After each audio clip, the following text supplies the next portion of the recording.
Use the hashtag WarnersNightTest and I might just send one your way. আমার বন্ধু বিশ্বের 1 নম্বর সেরা বোলার।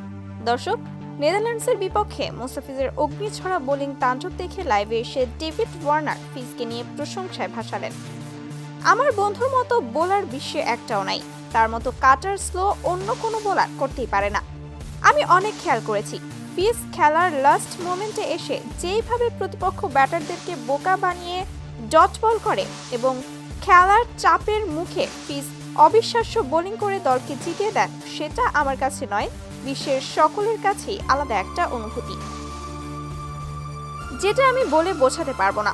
আসলে সত্যি বলতে ফিজের এই গুণটি বিশ্বের কোনো বোলারদের মাঝে নেই, যেটা আমার বন্ধু ফিজের মাঝেই আছে। ফিজ মানে সর্বসেরা। আমি জানি ফিজের কত প্রতিভা আছে, কারণ একসঙ্গে অনেক লিগেই খেলেছি এবং একসঙ্গে অনেক স্মৃতি আছে আমার সঙ্গে ফিজের। তাই আমি মনে করি ফিজের চেয়ে অন্য কোনো ভালো বোলার নেই। তবে যদি বাংলাদেশের ক্যাপ্টেন সঠিক ব্যবহার করতে পারে, তাহলে আইসিসি র্যাঙ্কিংয়ে অচিরেই প্রথম স্থানে উঠে যাবে। তো দর্শক, আপনাদের কাছে ডেভিড ওয়ার্নারের বক্তব্য শুনে মতামত কি, সেটা অবশ্যই জানিয়ে দিবেন ভিডিওর কমেন্ট বক্সে। ধন্যবাদ।